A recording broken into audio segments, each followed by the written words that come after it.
Have you been getting stressed about why your coffee doesn't quite measure up to the exceptional tastes of other great coffee shops? Despite having the right gear, great quality coffee beans from well-known roasters, and even after watching my previous video on pour-over basics, here are 3 critical issues that might just be the culprit.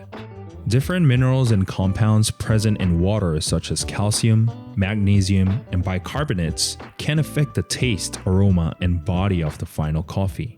These minerals act as catalysts during the extraction process and help extract desirable flavor compounds from the coffee grounds by promoting the breakdown of acids, sugars, oils, and other soluble components, contributing to the overall flavor of the coffee. This also affects the pH level and alkalinity of the water. Water with higher alkalinity, for example, will decrease the overall acidity of the brewed coffee. And since minerals and alkalinity of the water play such a crucial role, you can have a completely different tasting coffee from the same beans depending on what kind of water chemistry you have.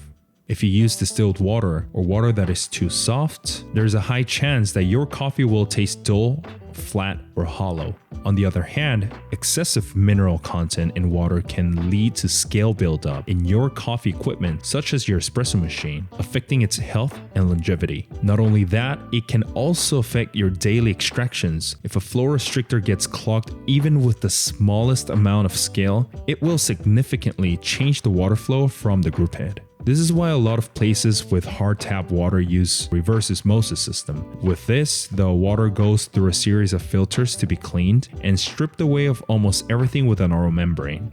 Then, using a needle valve, you let some of the filtered hard water bypass the membrane and mix with the almost distilled water to reach the exact amount of minerals that you want.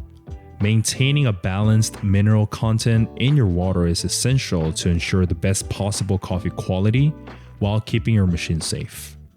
There is a myth that drinking freshly roasted coffee as quickly as possible is the best.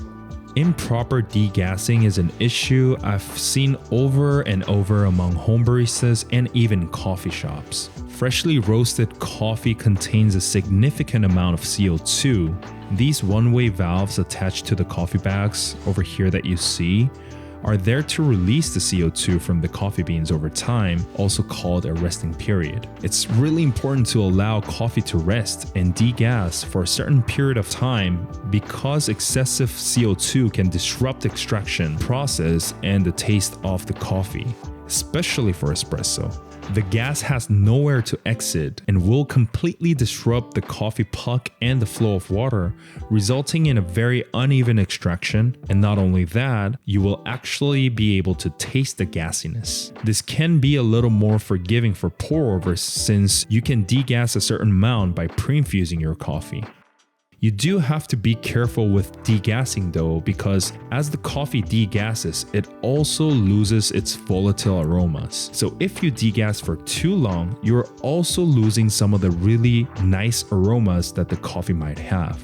Which brings me to the next problem. Different roast levels degas slightly differently, and I feel like a lot of the misconception of having to consume coffee as fast as possible came from the lack of understanding this. Dark roasts only need to be rested for maybe a couple or a few days, while light roasted coffee probably needs a lot more time before it reaches optimal condition for extraction.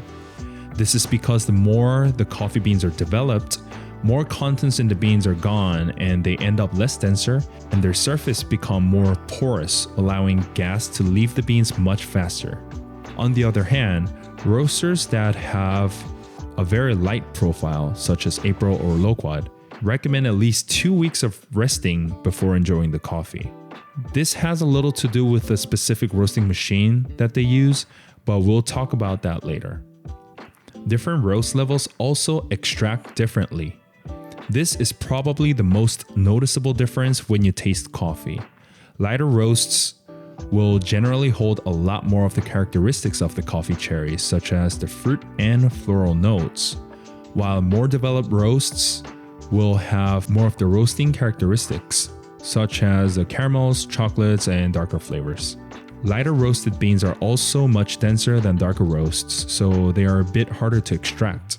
This means that darker roasts will extract a lot more than lighter roasts when all other parameters are kept equal.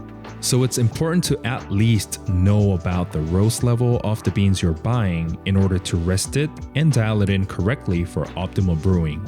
Always check the info of the beans online or ask the baristas or staff about the coffee beans when you're buying them.